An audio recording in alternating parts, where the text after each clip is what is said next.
One of my goals this winter was to challenge myself by doing a winter camping trip alone. Finally, a good weather window popped up in Central Oregon, prompting me to make the long drive over. However, that weather window soon took a turn as I approached my destination. It is nasty. Can already see what the barrier of the adventure is going to be. Wind.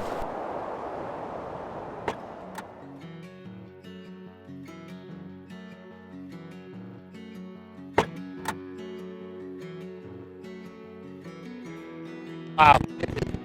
It is windy. I'm going to be overnighting this by myself. See if that turns out to be a good idea.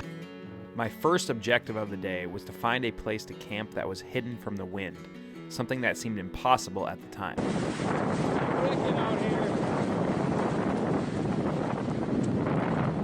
So I think I found a decent spot to camp, kind of enclosed right now in between some trees. And the one thing that I'm making certain is that I'm not under any sort of older tree that would be leaning towards my way. It fall because of the wind. And I think we're gonna set up camp right now and then maybe make our way to a warming shelter.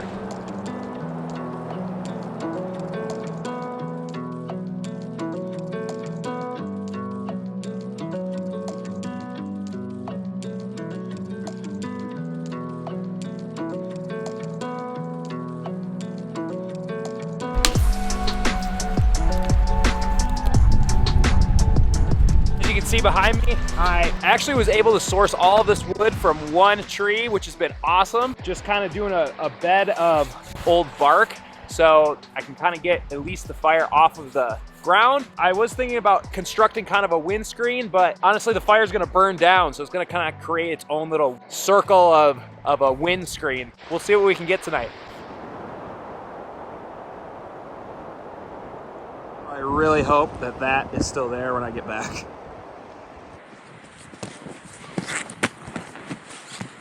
So right in here somewhere is where I actually had one of my very first YouTube videos. I was basically making a fire. I use this as an opportunity to kind of challenge myself, make a fire in the snow. If you can make a fire in the snow, that could save your life. So it's a good thing to know and a good thing to kind of keep.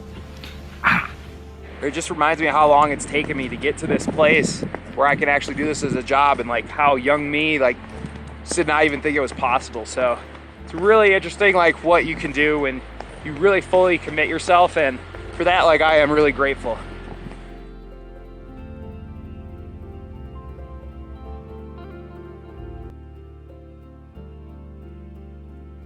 See that?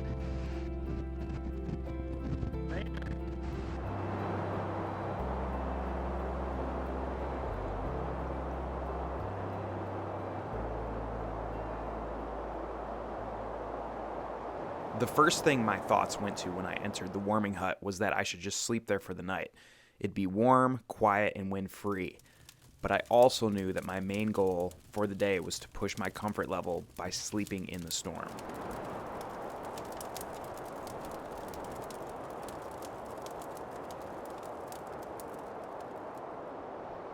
I was like, dang, I don't know where my tent is. Am I at the right place? Of course, I didn't drop a pin. There she is.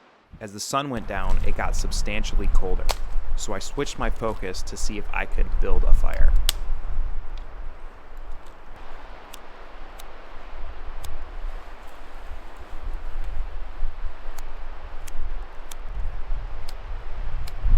It is simply too windy right now to start a fire.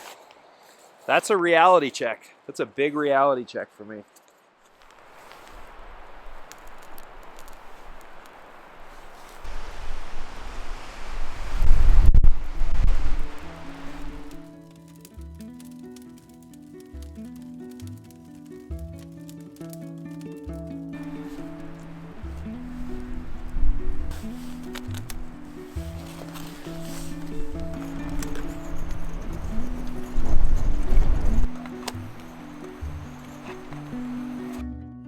With my liquid fuel low, I was forced to put my cup in the fire so I could make hot chocolate to warm up.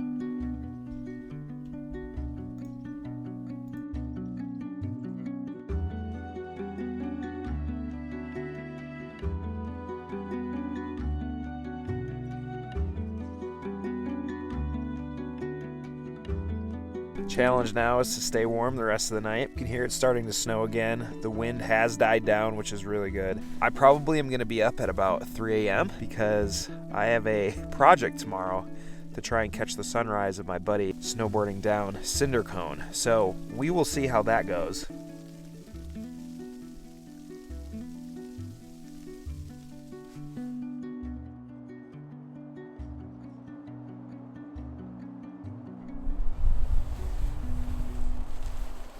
I woke up at 1:45 to find it still incredibly windy, making me severely doubt being able to film my friend that morning. Ugh. Trying to get this boot on for the last probably 10 minutes.